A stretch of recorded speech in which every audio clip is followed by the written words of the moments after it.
The words cut through the morning air like a blade. Captain Anders, if you cannot maintain even basic uniform standards, perhaps this camp is not for beginners. Colonel Victor Hale's voice carried across the parade ground, amplified by the stillness before dawn. 60 officers and trainees stood in formation, breath misting in the cold. At the center of the concrete square, a woman stood alone. Captain Lila Anders, 5'4", dark brown hair pulled tight, eyes the color of storm clouds. She did not move, did not speak. The only sign of life was the subtle rise and fall of her chest. 4 counts in, 4 counts out, 4 counts hold. Repeat. Hale descended from the podium, boots echoing against stone. He circled her like a predator assessing prey. Do you see this? He gestured to a small grease stain on her gray physical training shirt, barely visible in the dim light. This is what happens when we lower our standards, when we allow distractions. The way he said the word made it clear what he meant. The formation shifted uncomfortably, a few suppressed smirks. Lila's face remained blank. Her hands hung loose at her sides, but anyone watching closely would notice the white knuckles, the tendons standing out on her wrists. Hale stopped directly in front of her, close enough that she could smell his coffee breath.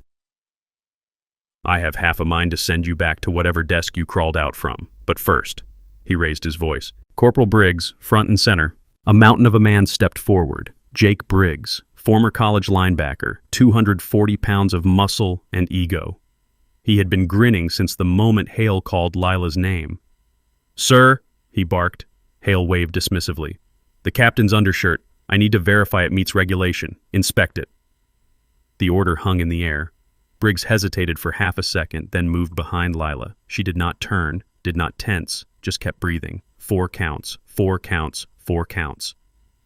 Briggs grabbed the back of her collar. Ma'am, this is going to be quick. His voice carried false courtesy. Then he yanked. Hard. The sound of tearing fabric was shockingly loud. The shirt ripped from neckline to mid-spine, the seam giving way like paper. Cold air hit Lila's exposed skin. Gasps rippled through the formation. But not because of the humiliation. Because of what the torn shirt revealed. Ink. Dark and intricate, covering the entire expanse of her back. A massive bird of prey. Wings spread wide from shoulder to shoulder, talons curled, beak sharp, each feather rendered in stunning detail, shaded to catch light and shadow. At the center of the bird's chest, small text. At the base of the wings, more text. Too far for most to read, but close enough to see the craftsmanship. This was not a parlor tattoo. This was art. And something else. Something that made the veteran standing in the back row narrow his eyes. The laughter started almost immediately. Holy cow, that is one serious bird, someone muttered. Another voice, louder. Did she get that at a zoo? Snickers spread like wildfire. Hale stepped back, arms crossed, a satisfied smirk playing on his lips. Well, Captain, I must admit that is impressive, in a certain light. He tilted his head mockingly. Tell me, how much did that masterpiece cost? More than your signing bonus, I would wager. More laughter. Lila still had not moved. Her back was fully exposed now, the torn shirt hanging off her shoulders like rags. The morning sun crept over the horizon, illuminating the ink. The hawk seemed to shimmer. Hale leaned in, squinting at the small text near the bird's chest. He could not quite make it out from where he stood. What does it say? Something inspirational, I bet. Love, laugh, love. The crowd roared. Briggs, still holding the torn fabric, grinned wide. Looks like one of those wannabe operator tattoos, sir. You know, the kind people get when they watch too many action movies. Hale nodded sagely. Ah, yes, the I wish I was a warrior special. I have seen a dozen of these, usually accompanied by a CrossFit membership and a lifted truck. He turned to address the formation. Let this be a lesson. You can dress yourself up, you can ink yourself from head to toe, but you cannot fake what matters. Competence, experience, respect. He looked back at Lila. Get yourself a new shirt, Captain, and next time, try covering that artwork. This is a military installation, not a tattoo convention. He waved dismissively. Dismissed. Lila exhaled slowly. 4 counts out. She turned without a word, walking toward the nearest building. Her back remained straight. her pace measured. Behind her, the whispers continued. Can you believe that? Probably got it done on spring break. I bet it is not even finished. Looks like she ran out of money halfway through. In the back row, Sergeant Major Thomas Hayes did not join the laughter. He was 58, 32 years in uniform. He had seen things, done things, and he recognized something the others did not. The style of that ink, the precision, the way it sat on her skin, that was not civilian work. That was military art, the kind done in field hospitals or safe houses, the kind that carried meaning. He watched Lila disappear into the barracks, then glanced at the man standing next to him. Commander Adam Reed, Navy SEAL, liaison for this joint training operation. Reed was staring at the spot where Lila had stood, his expression unreadable. Something on your mind, Commander? Hayes asked quietly. Reed shook his head slowly. Her posture. When Briggs grabbed her, she did not flinch, did not pull away, just stood there, like she was used to it. Hayes grunted. Used to what? Reed's jaw tightened. Pain. Control. I have only seen that kind of stillness in people who have been through SEER training. Survival, evasion, resistance, escape. The kind of training reserved for operators who might be captured behind enemy lines. Hayes raised an eyebrow. You think she is something more than a liaison officer? Reed did not answer. He just kept staring. Inside the barracks bathroom, Lila stood in front of the cracked mirror. The torn shirt hung in tatters. The hawk stared back at her from the reflection, wings framed by fluorescent light. She reached into her pocket and pulled out a small metal coin. The surface was worn smooth from years of handling. On one side, an engraved emblem, a bird. On the reverse, a serial number. She ran her thumb over it, then placed it carefully on the edge of the sink. Her reflection showed no emotion, no anger, no shame. Just a woman breathing. 4 counts, 4 counts, 4 counts. Then for the first time that morning, she smiled. It was not a happy smile. It was the smile of someone watching pieces fall into place. Someone who knew something no one else did. She pulled on a fresh shirt, tucked the coin back into her pocket, and walked out. The rest of the day passed in a blur of pointed glances and whispered jokes. At breakfast, someone made a comment about flying away from responsibilities. During the morning briefing, an instructor asked if she had any other surprises hidden under there. Lila said nothing. She ate her meal, took notes, completed her assigned tasks. Admin work, filing reports, organizing supply manifests, the kind of work that made people forget you existed. By noon, her name was already being used as a punchline. Pull and Anders became shorthand for looking tough but being useless. Lieutenant Derek Foster, a signals officer with a talent for gossip, started a group chat. The first message was a crude drawing of a bird with the caption, NATO's newest mascot, the do-nothing hawk. Within an hour, 20 people had joined. Lila saw none of it. She was too busy watching, observing, noting who laughed, who stayed silent, who looked uncomfortable, and most importantly, who looked afraid. Colonel Hale spent the afternoon in his office reviewing personnel files. He paused on Lila's folder. Captain Lila Anders, 29 years old. Commissioned through ROTC. Military Occupational Specialty, Intelligence Analyst. Previous postings, Fort Bragg, Ramstein Air Base. Current assignment, NATO Liaison Officer. 0 combat deployments listed.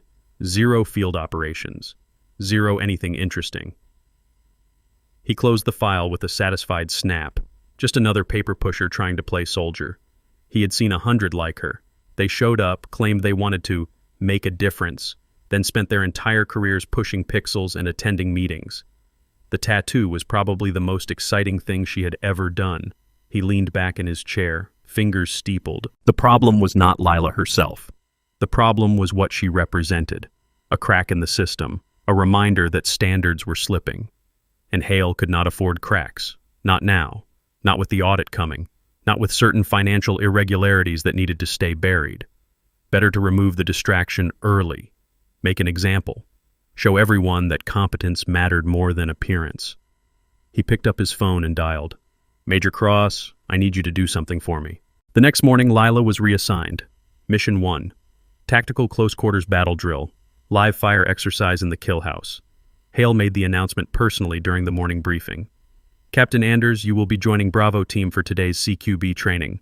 Since you have been so eager to prove yourself, this should be a perfect opportunity." He smiled thinly. "I have taken the liberty of arranging your equipment. Report to the range at 0800. The room went quiet. CQB drills were intense, high pressure, designed to push experienced operators to their limits. Putting a desk officer into that environment was either a test or a setup, probably both. Lila nodded once. "Yes, sir." At the range, she found her gear waiting, a rifle, old model, scratched stock. The sights were slightly off-center. Anyone could see it. A tactical vest 2 sizes too large hanging off her frame like a poncho. An earpiece that crackled with static even when turned off. Bravo team stood nearby, checking their own equipment. All men, all experienced, all watching her with expressions ranging from pity to amusement. Corporal Miles Chen spoke first. "Ma'am, no disrespect, but have you done this before?" Lila adjusted the vest straps. "I will manage." Chen exchanged glances with his teammates. "Right. Well, the drill is simple. 3-room clear. Hostage targets mixed with threat targets. We go in as a team, neutralize threats, secure hostages. You will be rear security. Just stay behind us and do not shoot anyone by accident." The team leader, Staff Sergeant Travis Cole, stepped forward. He was older, calmer. "Captain, if you are not comfortable with this, there is no shame in sitting it out. This is advanced training." Lila met his eyes. "I will manage," she repeated. Cole sighed. "All right, your call." The buzzer sounded. The team stacked up at the entry point. Lila took her position at the rear, rifle held in low ready. The door breached. Smoke. Shouting. The team flowed in like water, each man moving to his sector. Lila followed. They cleared the first room in seconds. 2 threat targets down, no hostages. They moved to the second room. This was where things went wrong. The team entered fast. Too fast. They did not check the corner. A hidden threat target popped up. Chen swung his rifle, but his angle was bad. He would hit a hostage target if he fired.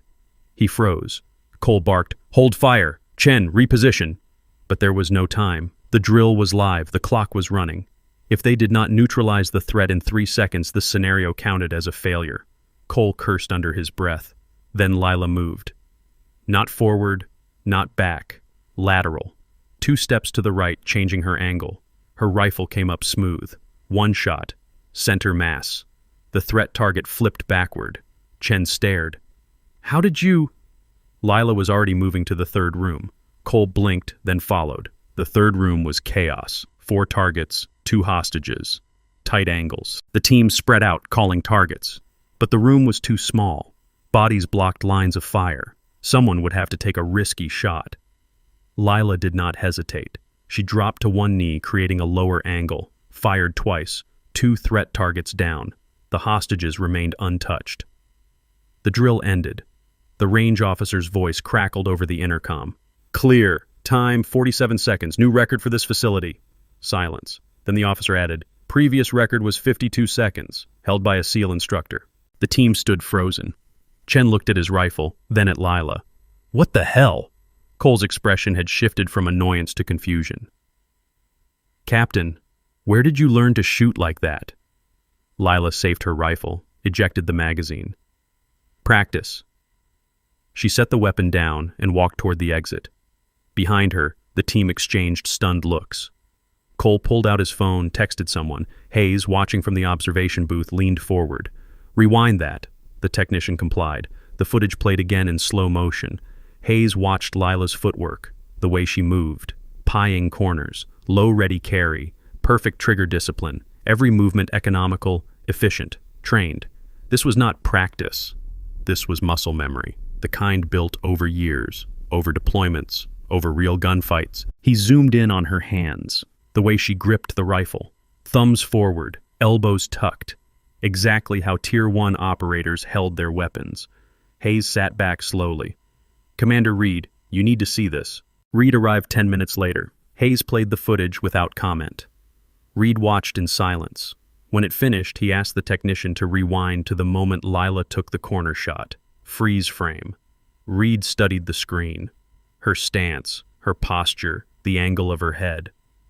"That is a JSOC technique," he said quietly. "Joint Special Operations Command, the umbrella organization for Delta, SEAL Team 6, and other elite units. Specifically, the way she indexes off the door frame. That is taught at advanced CQB courses, the kind reserved for people who do hostage rescue for a living. Hayes nodded. And the shot grouping. Did you see where her rounds landed? Both targets hit within a 2-inch circle, at 15 feet, while kneeling with a rifle that has misaligned sights. Reed rubbed his jaw. She compensated for the sight issue without test firing. That means she knew it was off the moment she picked it up. Which means she knows her gear, Hayes added. Really knows it. They stared at the frozen image. Lila's face was calm, focused, no adrenaline spike, no excitement, just someone doing a job they had done 1,000 times before. Reed pulled out his phone. I am checking her file again. He scrolled through the digital records.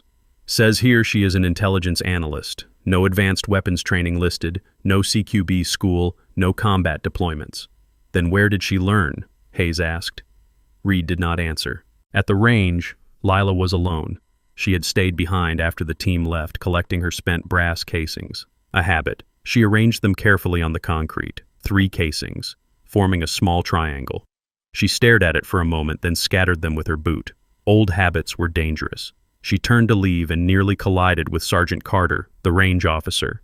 He held a clipboard, pen tapping nervously. Captain Anders, that was impressive. Lila nodded once. Thank you. Carter hesitated. I have been running this range for 8 years. I have seen Green Berets, Rangers, SEALs, Delta. You just beat all their times. Lila's expression did not change. Favorable conditions. Wind was calm. Carter blinked. Wind? Ma'am, this is an indoor range. Exactly, Lila said. She walked past him. Carter stood there, pen frozen mid-tap. Then he looked down at his clipboard, at the target analysis. Every one of Lila's shots had hit within the thoracic triangle, the kill zone, not one stray round, not one wasted movement. He had seen thousands of shooters, but only a handful shot like that. And all of them had one thing in common. They had seen real combat. He pulled out his radio. This is range control. I need to speak with Commander Reed. It is urgent. If you have ever been underestimated, you know the quiet power of proving them wrong. Hit that like button if you believe actions speak louder than words. And if you want to see how patience becomes power, subscribe, because this story is just getting started. By evening, word of Lila's performance had spread, but instead of respect, it sparked resentment. In the mess hall, Foster held court at a corner table. So, she got lucky on one drill. Big deal. Probably been practicing that specific scenario for weeks. Someone asked, how would she know which scenario? Foster waved dismissively. Insider information. She is liaison, right? Probably saw the drill plan ahead of time. Murmurs of agreement. That made sense. That fit the narrative. Desk officer cheats to look good. Much easier to believe than the alternative. At another table, Briggs chewed his food slowly. He had not been at the range, but he had heard. 47 seconds. Record time. It bothered him. Not because he doubted the story, because he remembered the way Lila had stood when he tore her shirt, completely still. No fear, no anger. Like she was somewhere else entirely. Like she had been through worse. He pushed his tray away, appetite gone. Across the hall, Lila sat alone. She ate methodically. Chicken, rice, vegetables, proper nutrition, proper fuel. She did not look at the other tables, did not acknowledge the whispers, just ate. 4 bites, sip of water, 4 bites, repeat. Hayes watched her from the serving line, the way she ate, the way she sat. Even that was controlled, disciplined. He had seen prisoners of war eat like that. People who had learned to make every meal count because they did not know when the next one would come.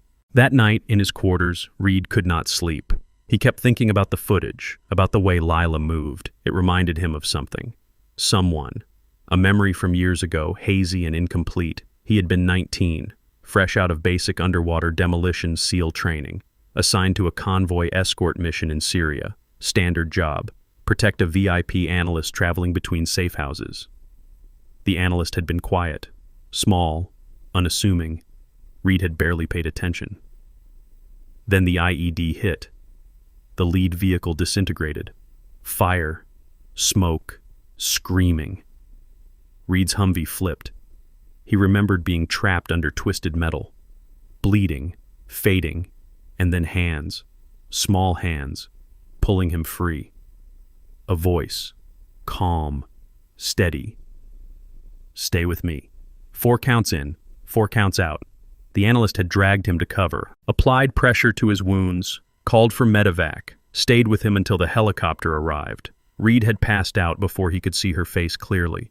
When he woke up in the field hospital, she was gone. The official report listed her as civilian contractor, identity redacted for operational security. He had tried to find her, to thank her, but the trail went cold. He sat up in bed, heart pounding. 4 counts in, 4 counts out. That was what Lila had whispered when she treated Private Lee. The same cadence, the same rhythm. Reed grabbed his laptop, opened the classified personnel database, started searching.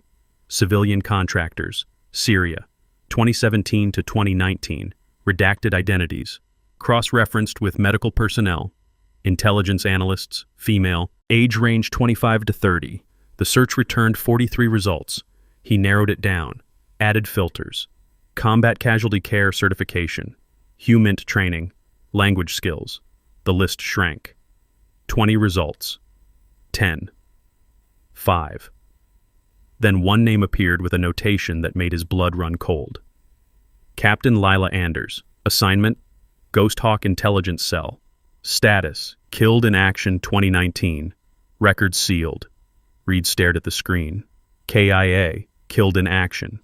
But she was here, alive, walking around, breaking records, which meant either the database was wrong or someone had faked her death. The next morning brought Mission 2. Private Lee was a 20-year-old kid from Ohio, eager, nervous, trying too hard to fit in. During an obstacle course drill, he misjudged a wall climb. His hand slipped. He fell 12 feet onto gravel. The sound of breaking bone echoed across the training yard. Lee screamed. His left leg bent at an angle that made grown men wince. White bone protruded through skin. Compound fracture. Blood pooled beneath him. People froze. Someone yelled, "Medic!" But the medic was 300 yards away, treating a sprained ankle. Response time, 5 minutes minimum. Lee kept screaming. His teammates crowded around, unsure what to do. Panic spread like a virus. Then Lila was there. She dropped to her knees beside Lee, voice cutting through the chaos. "Lee, look at me." He did, eyes wild with pain and fear. "Breathe with me," she said. 4 counts in. She demonstrated. Lee tried to follow, gasping. 4 counts out! His breathing began to steady, just slightly. Lila was already moving. She pulled a small kit from her cargo pocket. Combat gauze, SAM splint, nitrile gloves. Where had she gotten those? Standard issue did not include that level of medical gear. She snapped the gloves on. "This will hurt, but if I do not stabilize this now, you will lose the leg. Do you understand?" Lee nodded, tears streaming. Lila worked fast. She packed the wound with gauze, applying pressure to stop the hemorrhaging. Her hands were rock steady, no hesitation, no wasted motion. She talked while she worked, voice calm and clinical. The human body can lose about 15% of its blood volume before shock sets in. You are at maybe 8%. You are okay. You are going to be okay. Lee clung to her words like a lifeline. She splinted the leg, immobilizing the fracture. Then she pulled out a radio, not the standard issue training radio. Something else, smaller, more sophisticated. She keyed the mic. "This is NATO training actual. I need immediate medical evacuation. 1 casualty. Compound fracture left tibia fibula. Heavy bleeding, now controlled. Patient stable but requires surgical intervention within 30 minutes.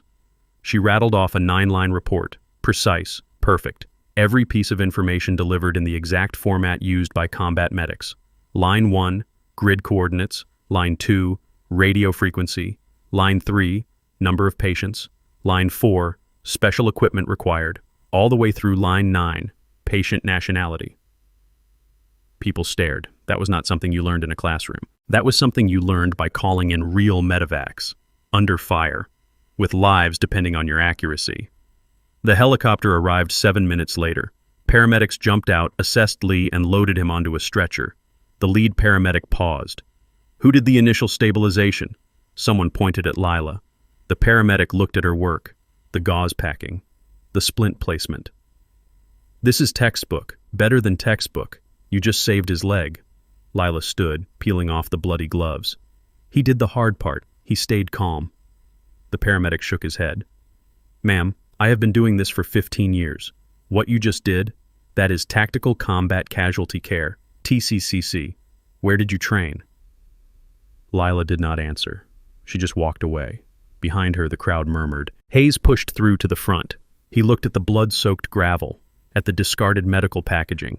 His eyes narrowed. TCCC was not taught to liaisons. It was taught to medics, rangers, special forces, people who operated in places where help was not coming. He picked up one of the glove wrappers, standard military issue, but the lot number on the packaging was old, pre-2020. These gloves had been in someone's personal kit for years, which meant Lila carried her own trauma supplies, just in case. Hayes folded the wrapper carefully and put it in his pocket.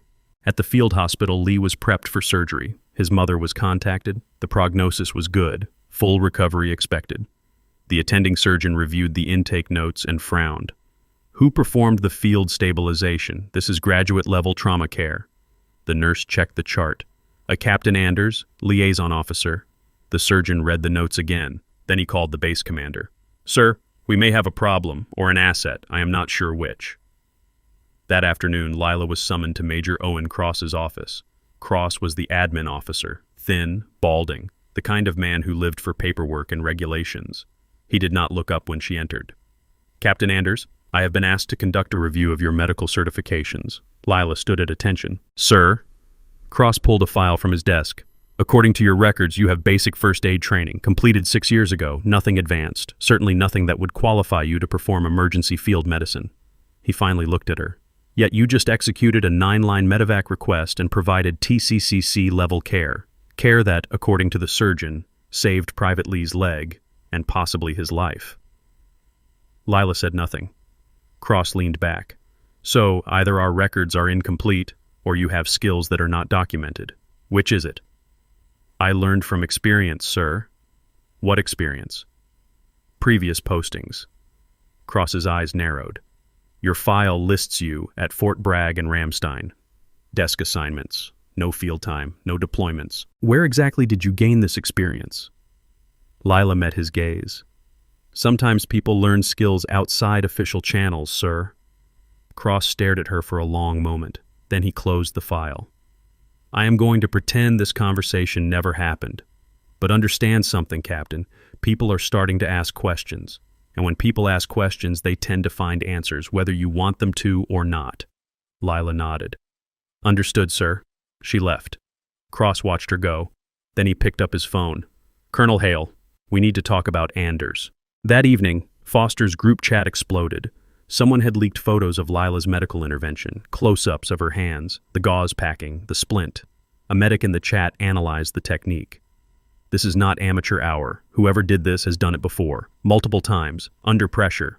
Foster tried to spin it. She probably took a weekend course. YouTube University. But the pushback was immediate. You do not learn this from videos. You learn this by doing it. For real. The chat went quiet. Then someone posted a question.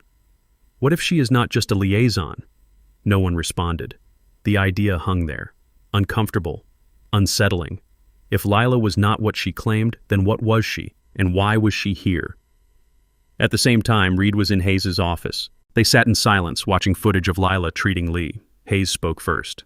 I pulled her medical kit packaging. The lot numbers date back to 2018. That gear is over 6 years old, which means she has been carrying personal trauma supplies since at least 2018.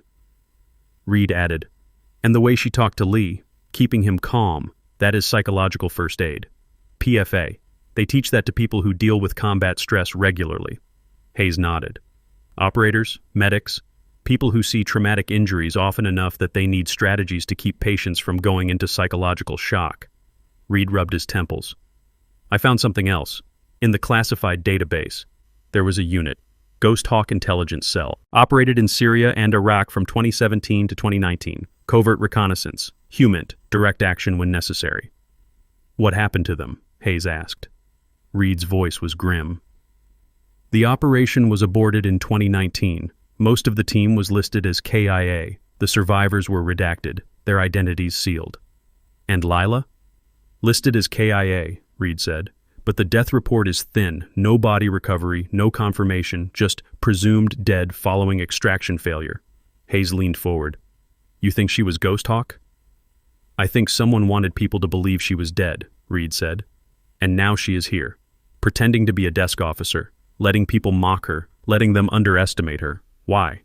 The question hung between them. Then Hayes said slowly, You do not fake your own death unless you are hunting something, or someone. She saved a life with skills that were not supposed to exist in her file. What is your theory? Drop it in the comments. And if you are hooked, share this with someone who loves a mystery. Let us figure this out together. Mission 3 came 2 days later. The NATO camp received an encrypted message from a forward operating unit in Poland. Standard communication, except the cryptographer, Specialist Vega, was violently ill, food poisoning, bedridden. The message needed decoding within 20 minutes. It contained targeting coordinates for a live-fire drone exercise. If the coordinates were not decoded and transmitted in time, the exercise would be scrubbed. Wasting resources, embarrassing leadership. Hale saw an opportunity. He summoned Lila to the communications center. Captain Anders, Specialist Vega is incapacitated. You are the senior intelligence officer present. This message needs decoding. Headquarters says they can send a replacement cryptographer, but it will take 45 minutes. We have 20. Can you handle it?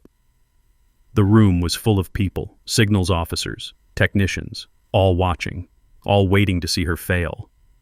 Lila looked at the encrypted text on the screen, blocks of seemingly random letters and numbers. I can try, sir. Hale smiled. Please do. He left the room. The clock started. Foster stood nearby, arms crossed.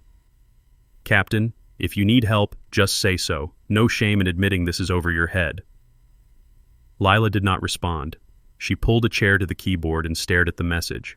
10 seconds passed. 20. Someone whispered, She has no idea. Then Lila's fingers started moving.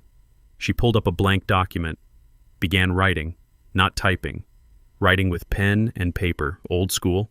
She muttered under her breath. Caesar variant, rotating key, timestamp seed. Foster frowned. What?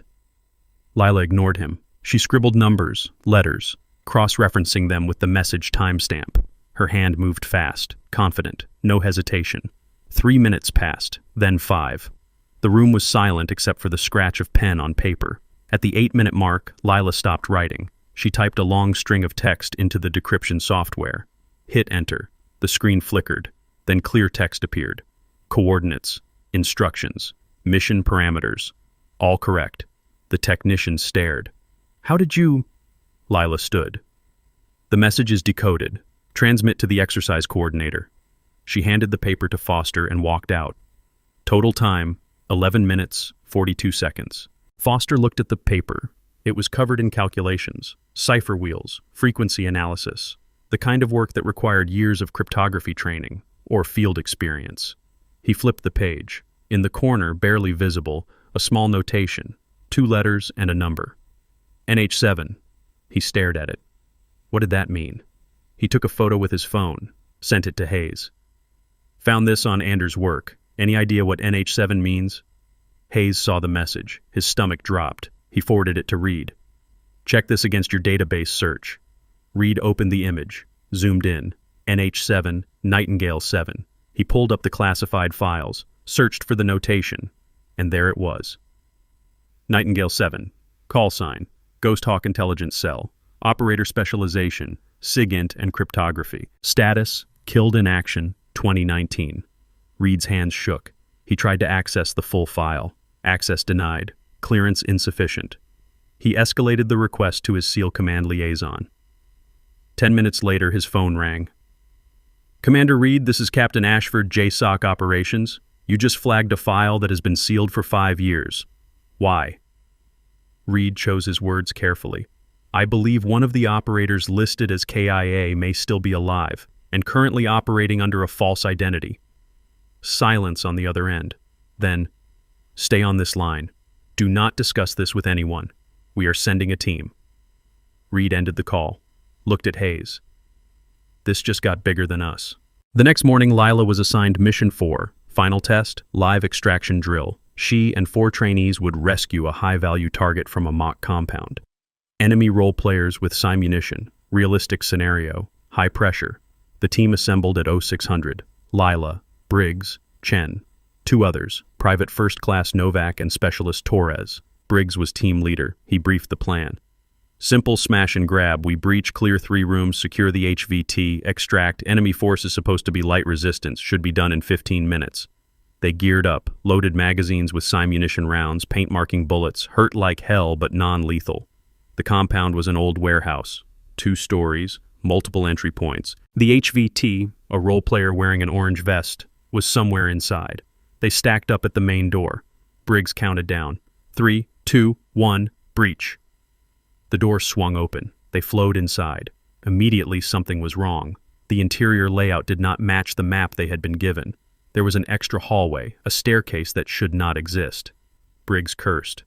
Map is wrong. Adjust. They moved deeper. The first room was clear. The second room had 2 enemy role players. Chen and Torres engaged. Paint rounds flew. Both enemies went down, but more appeared. Way more than light resistance. 6, 8, 10. They were outnumbered.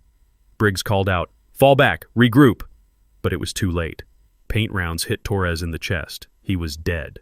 Novak took 3 hits to the back. Dead! Chen ran out of ammunition. "I am dry!" Briggs was hit in the shoulder. He kept moving, but his arm was wounded, unable to use his rifle effectively. That left Lila, and they were surrounded. Lila assessed the situation in seconds. They were in a kill box. No cover, no ammo, no backup.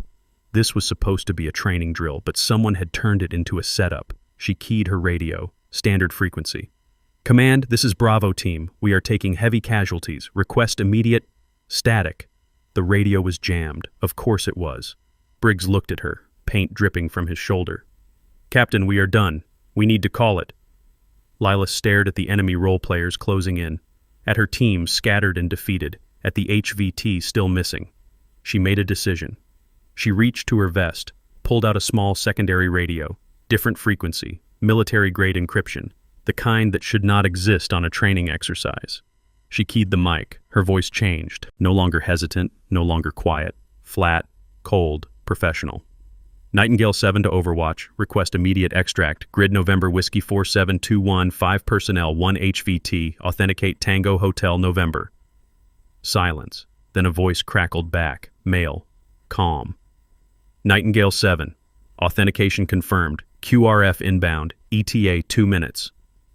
The radio went silent. Briggs stared at her. "What the hell did you just do?" Lila did not answer. She moved to cover, pulled her sidearm. It was loaded with live training rounds, but her posture had changed. Shoulders squared, head up. This was not a desk officer anymore. This was someone who had done this before, for real. The enemy role players hesitated. Something about her stance made them uncertain. Then the door exploded inward. Not breaching charges. Real operators. 4 men in full tactical gear. No markings. No identification. They moved like ghosts. The enemy role players froze. One of them stammered, "This is a drill." The lead operator cut him off. "Drill is over. Clear the area, now." They scattered. The operators secured the room in seconds. Found the HVT. Extracted him. One of them looked at Lila, nodded once, then they were gone. Total time, 90 seconds. Briggs stood in the middle of the warehouse, mouth open. "Who were those guys?" Chen whispered. "Did we just get rescued by actual special forces?" Lila safed her sidearm, holstered it, turned to face her team. For the first time since they met her, she looked directly at them. No hesitation, no submission. "We need to debrief." Her voice was different now. Command voice. The voice of someone used to being obeyed. Briggs blinked. "Captain?" Lila walked past him toward the exit. "Move." They followed. Back at the command center, chaos reigned. Reed stood in front of a wall of monitors, watching footage of the extraction. His face was pale. Hayes stood beside him, arms crossed. On the screen, the moment Lila keyed her radio. "Nightingale 7 to Overwatch." Reed's voice was hoarse. "That call sign was decommissioned in 2019. Hayes pointed at the operators who had responded. "And those men? I recognize their gear. JSOC, Quick Reaction Force. The kind of assets you do not deploy for training exercises.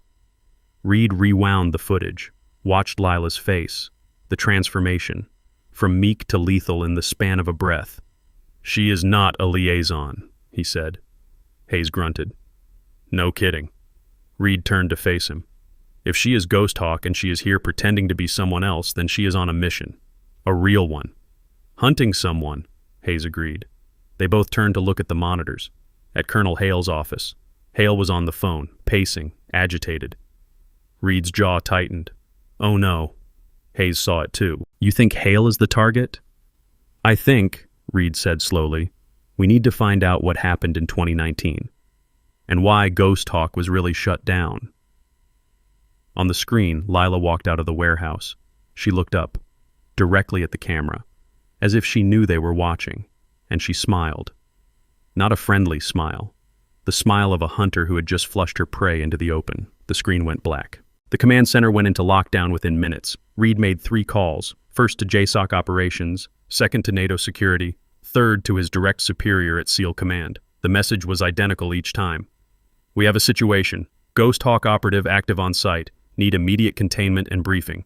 Hayes cleared the room of non-essential personnel. Within 15 minutes, only 2 people remained besides himself and Reed, General Patricia Calloway, JSOC liaison, and Colonel Hale. Hale had been summoned without explanation. He arrived irritated and confused. "Commander Reed, Sergeant Major Hayes, someone want to tell me why I was pulled out of a meeting?" Calloway stood near the monitors, arms crossed. She was 54, gray hair pulled back in a severe bun. 3 deployments, 2 Purple Hearts, not someone who tolerated games. "Colonel Hale, are you familiar with the Ghost Hawk intelligence cell?" Hale's expression flickered. Just for a moment. "Vaguely. That was years ago. Syria Theater. The operation was shut down." "Aborted," Calloway corrected. "There is a difference." She gestured to the screen, the frozen image of Lila. "Captain Anders. What do you know about her?" Hale glanced at the monitor. "She is a liaison officer, intelligence analyst. Adequate performance, though today's extraction drill revealed some concerning judgment issues. She used unauthorized communication channels and—" "Those channels were not unauthorized," Reed interrupted. "They were classified, reserved for JSOC Quick Reaction Force coordination, the kind of channels only covert operators have access to." Hale stared. "That is impossible. Her clearance level does not—" Hayes played the audio. Lila's voice. Flat, professional. "Nightingale 7 to Overwatch. Request immediate extract." The room went silent. Calloway spoke quietly. "Nightingale 7 was a call sign assigned to a Ghost Hawk operative in 2018. Specialization in signals intelligence and cryptography. The operative was declared killed in action following an operation abort in April 2019. She turned to face Hale. "An abort that you authorized, Colonel." The color drained from Hale's face. That operation was compromised. Intelligence indicated enemy forces had been alerted to our presence. I made the call to pull out. Standard procedure." 3 operators died during that extraction, Calloway said. "Because air support was pulled without warning. Because exfiltration assets were redirected. Because someone decided that mission was expendable." Hale's hands clenched. "Are you accusing me of something, General?" Calloway did not blink. "I am asking you to explain why Captain Lila Anders, listed as KIA for 5 years, is currently walking around your training camp, and why she seems very interested in observing your command decisions." Reed pulled up a file on the main screen. "I accessed Ghost Hawk records an hour ago. Required JSOC override. The operation abort in 2019 happened 48 hours before the team was supposed to capture an arms dealer named Konstantin Volkov. The abort order came directly from you, Colonel. Reason listed, intel compromise, but there is no supporting documentation, no source, no evidence that the operation was actually blown." Hale's jaw tightened. "My sources were confidential. I was not required to disclose—" "Your sources were paid," Hayes said. He held up a printed document. "I pulled your financial records. Well, not yours personally. That would require a warrant. But I did pull the records for a shell company registered in your wife's maiden name. April 10th, 2019, 2 days before the abort order. Deposit of $200,000. Origin, a holding company linked to Volkov's network." The room froze. Hale's face went from pale to red. "That is absurd. You have no proof that money was. The transfer code matches deposits to 3 other officers who were later convicted of corruption, Reed said quietly. Same network, same pattern, same buyer. Calloway stepped forward. Colonel Hale, you are hereby relieved of command pending investigation. Military police are waiting outside. You will surrender your credentials and accompany them to detention. Hale looked around wildly. This is insane. You are basing this on circumstantial evidence and the word of someone who is supposed to be dead. Not just her word, Reed said. He pulled out his phone, played an audio file. Hale's voice, clear and unmistakable. Captain Anders needs to go. I do not care how you do it. Reassign her, fail her, make her life miserable until she requests transfer. Just get her out of my camp. The voice on the other end belonged to Major Cross. Sir, if I may ask, why the urgency? She has not caused any real problems. Hale again. Because if she stays, people will start asking questions, and I cannot afford questions right now. The recording ended. Calloway raised an eyebrow. That conversation took place 4 days ago, shortly after Captain Anders arrived. Hale said nothing. His hands shook. Reed continued. Captain Anders has been recording everything since she arrived. Every interaction, every order, every attempt to sabotage her performance. She came here knowing someone had sold out Ghost Hawk. She just did not know who, so she set a trap. She let herself be humiliated, let herself look weak, and waited to see who would panic. Hale finally found his voice. If she is really Ghost Hawk, then she is a threat, a security risk. She should be detained, not... She is a federal investigator, Calloway said coldly, operating under JSOC authority, with full authorization to conduct this inquiry. You, on the other hand, are under arrest.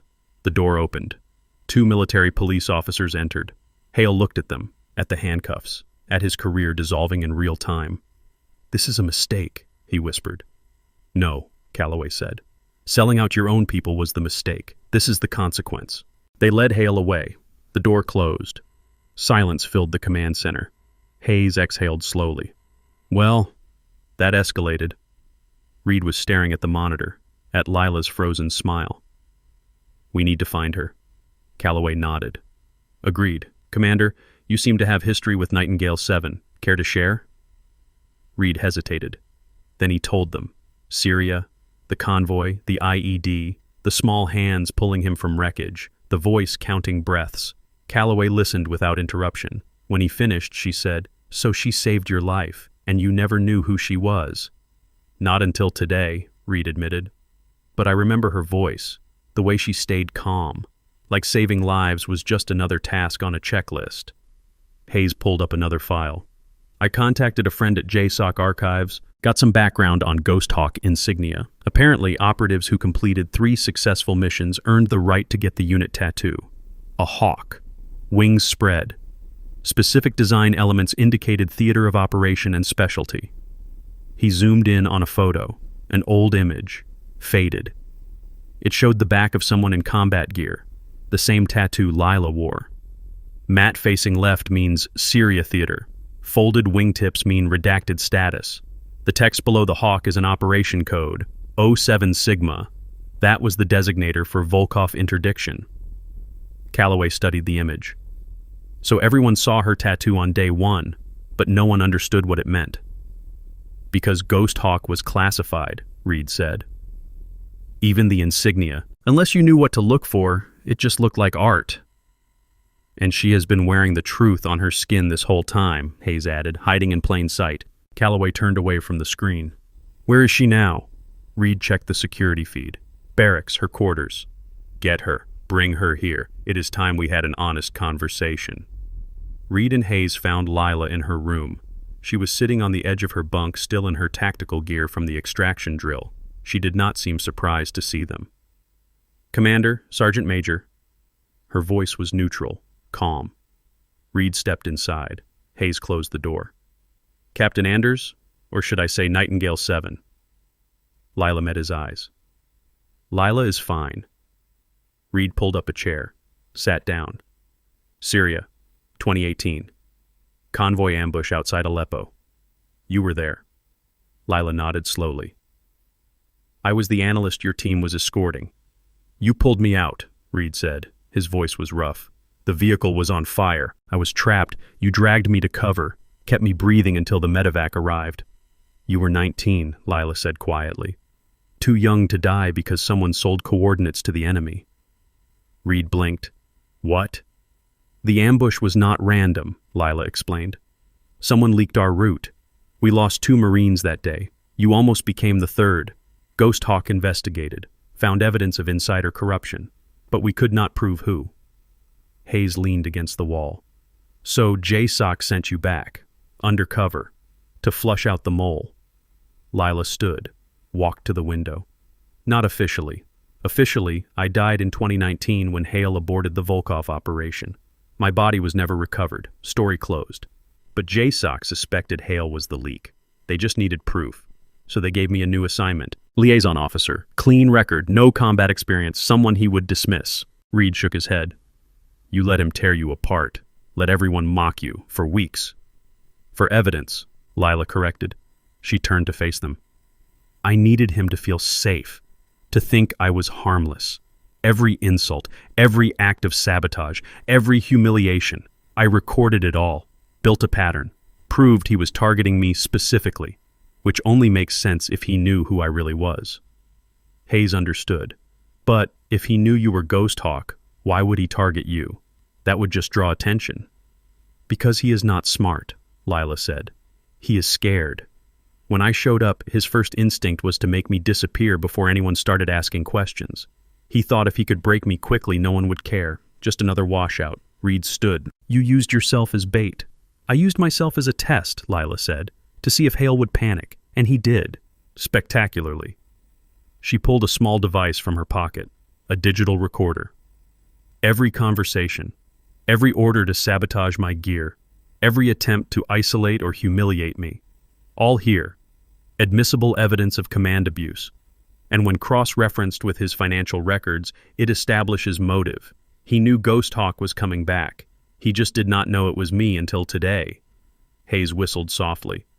You played him perfectly. Lila's expression did not change. 3 of my teammates died because he took money to abort a mission. This is not about playing games. This is about justice. Reed asked the question that had been bothering him. Why did you let it go so far? The shirt? The mockery? You could have revealed yourself earlier. Lila looked at him. Because revealing myself does not prove corruption. It just proves I am alive. I needed Hale to show his hand, to prove he was willing to destroy an officer he supposedly did not know. That desperation, that is what seals a conviction. The door opened. Calloway entered. Captain Anders, we need you in the briefing room, now. They walked through the camp. Soldiers stared. Word had spread that something major was happening. Hale being arrested, military police everywhere, rumors flying. In the briefing room, a panel waited. Calloway, 2 JSOC investigators, a legal officer, and sitting to one side, looking nervous, Corporal Briggs and Lieutenant Foster. Lila stopped, looked at them. Briggs stood when she entered. Captain Anders, I owe you an apology for what I did, for how I treated you. Foster nodded. We both do. We were told you were just someone who did not belong. We did not question it. Lila studied them. You were following orders from someone you trusted. That does not make it right, Briggs said. His voice was firm. I tore your shirt. I humiliated you in front of everyone. And I am sorry. For what it is worth, I will testify. About everything Hale ordered me to do. Foster added, I unlocked his encrypted emails. From the server. There are communications with Cross, with others, coordinating how to make you fail. It is all documented. Lila nodded slowly. Thank you. Calloway gestured to the table. Captain Anders, please sit. We need your full statement. Lila sat. The recording began. For the next 20 minutes, she walked them through everything. Her real identity. The Ghost Hawk abort. The deaths. The investigation. Her arrival at the camp. Every instance of sabotage and harassment. The pattern of Hale's behavior. The evidence she had gathered. When she finished, the room was silent. Then Calloway spoke. Captain, I need to understand something. You endured weeks of abuse. You let people believe you were weak, incompetent. Why not just arrest Hale immediately? Lila looked at her hands. Because arresting him does not fix the system. It just removes one corrupt officer. I needed to show that the system allowed this to happen, that someone could target an officer, sabotage their career, destroy their reputation, and no one questioned it. Everyone saw me get torn down. Everyone watched, and most did nothing. She looked up. That is the real problem, not Hale. He is just a symptom. The disease is the culture that let him get away with it for so long. The legal officer leaned forward. So this was not just about catching Hale. It was about exposing the infrastructure that enabled him. And creating a record, Lila said. So the next person who speaks up has evidence that the system failed before, and that it got fixed. Accountability is not just about punishment, it is about change. Calloway nodded slowly. Understood. For the record, your methods are highly irregular, but effective. She glanced at the investigators. Recommendations? One of the investigators spoke. Full audit of Colonel Hale's command decisions dating back 5 years, review of all personnel actions, establish an anonymous reporting system for troops to flag retaliation, mandatory training on command climate and harassment prevention. The other added, and formal recognition of Ghost Hawk operations. The unit has been redacted long enough. Those operators deserve acknowledgement. Calloway agreed. Make it happen. Captain Anders, you are officially cleared of all suspicions. Your status is restored. Ghost Hawk service will be added to your permanent record with appropriate commendations. Lila nodded. Thank you, ma'am. Calloway stood. One more thing. JSOC wants to offer you an instructor position. CRE School, teaching survival and resistance techniques to the next generation of operators. You have proven you can endure anything. We need people like you training others. Lila was quiet for a moment, then she said, I appreciate the offer, ma'am, but I am not done yet. Calloway raised an eyebrow. Done with what? Lila did not answer. The meeting ended. People filed out. Reed stayed behind. Lila, can I ask you something? She looked at him.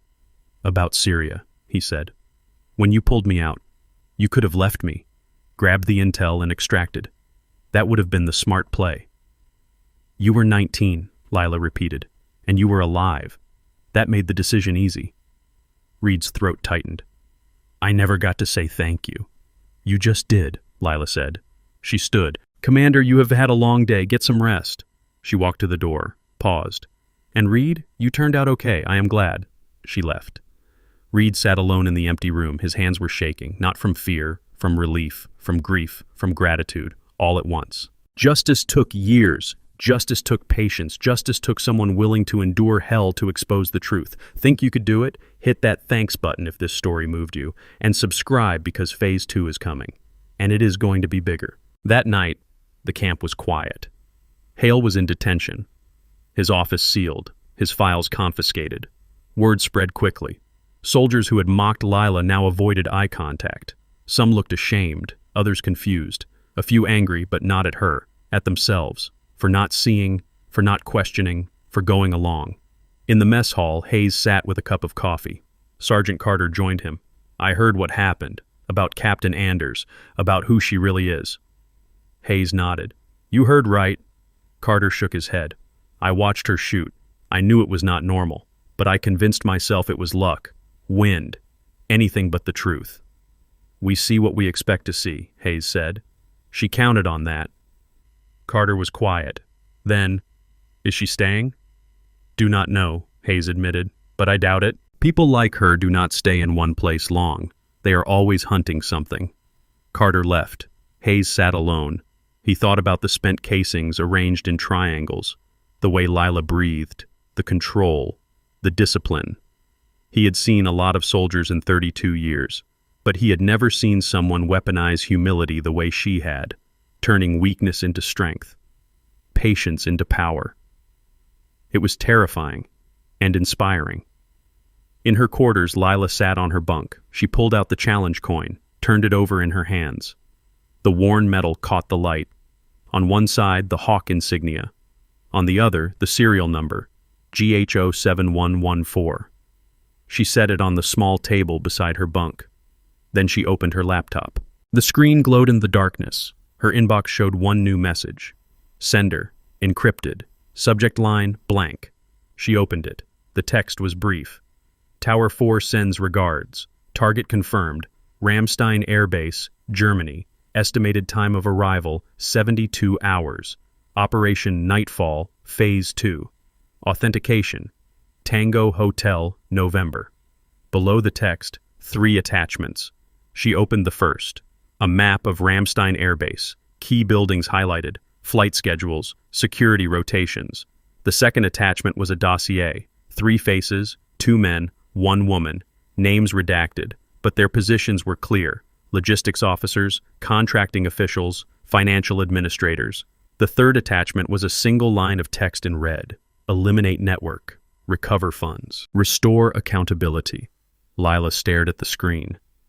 Phase 2. She had known it was coming. Hale was just one piece. The network that enabled him, that profited from corruption, was still operational, still selling out soldiers, still trading lives for money. JSOC wanted it burned down, and they wanted her to light the match. She closed the laptop, leaned back against the wall. Her body ached. Weeks of taking hits, enduring insults, playing weak had taken a toll. Not just physically, emotionally. There was a cost to swallowing your pride, to letting people treat you as less than human, to watching them laugh while you bled. But it worked. Hale was finished. The system was changing. And now she had clearance to go after the rest. She stood, walked to the window. Outside, the camp was dark. A few lights in distant buildings. Sentries walking patrol routes. Normal. Quiet. Then she saw it. A figure. Standing near the perimeter fence. Too far to make out details. But they were watching her window. She did not move. Just observed. The figure raised something. Binoculars. They watched for 10 seconds, then lowered the optics. Raised a radio, spoke into it. Lila could not hear the words, but she knew what they were saying. Hawk is active. Proceed to phase 2. The figure turned and walked away. Disappeared into shadow. Lila stood at the window for a long time. She did not feel victorious. She felt tired. Tired of hunting. Tired of hiding. Tired of pretending to be something she was not. But tiredness did not matter. The mission mattered. The 3 operators who died in 2019 mattered. The countless others who had been betrayed by people like Hale mattered. Justice was not loud. It was not fast. It was patient, methodical, relentless, and she was very good at it. She turned from the window, pulled her gear bag from under the bunk, started packing. Spare clothes, medical supplies, the challenge coin, her sidearm, everything she would need for Ramstein. There was a knock at the door. She tensed, hand moving toward her weapon. "It is Reed." She relaxed. Opened the door. Reed stood in the hallway. He looked exhausted. "Could not sleep," he said. "Figured you could not either." Lila stepped aside, let him in. He sat on the chair. She sat on the bunk. They were quiet for a moment. Then Reed said, "You are leaving." It was not a question. "Tomorrow," Lila confirmed. "Early." "Ramstein?" Reed asked. Lila tilted her head. "How did you know?" "Because I know how these things work," Reed said. "You do not take down one corrupt officer and call it done. You follow the chain, find the source." Lila nodded. "There are others, people who sold information, who profited from betrayal. Hale was just a customer. Someone was selling." "And you are going to find them," Reed said. "Yes." Reed leaned forward. "Let me help." Lila shook her head. "This is not your fight." "You saved my life," Reed said. "I owe you." "You owe me nothing," Lila replied. "You survived. You became a good officer. That is enough." Reed was quiet. Then he said, "When I was 19, bleeding out in that Humvee, I remember thinking I was going to die. And I was okay with it. Because I had volunteered, I knew the risks. But then you pulled me out, and you said something I never forgot." "What did I say?" Lila asked. Reed met her eyes. "You said, 'Not today, not on my watch.' And I believed you. I do not know why, but I did, and you were right." Lila looked away. "I was doing my job." "No," Reed said. "You were being who you are, someone who does not quit, who does not leave people behind, who fights even when it costs everything." He stood. "So if you are going after these people, you do not have to do it alone. JSOC has resources, support. You do not have to carry this by yourself." Lila smiled faintly. "I appreciate that, Commander, but some hunts require one person. Too many players, and the prey scatters." Reed nodded. He understood. "Then promise me something. When it is done, when you have burned the whole network down, take a break. Rest. Let someone else carry the weight for a while." Lila did not answer. Reed sighed, walked to the door, paused. Lila, thank you. For everything. She nodded. Get some sleep, Commander. He left. Lila locked the door, finished packing, lay down on the bunk, still fully clothed, stared at the ceiling. Sleep did not come easily.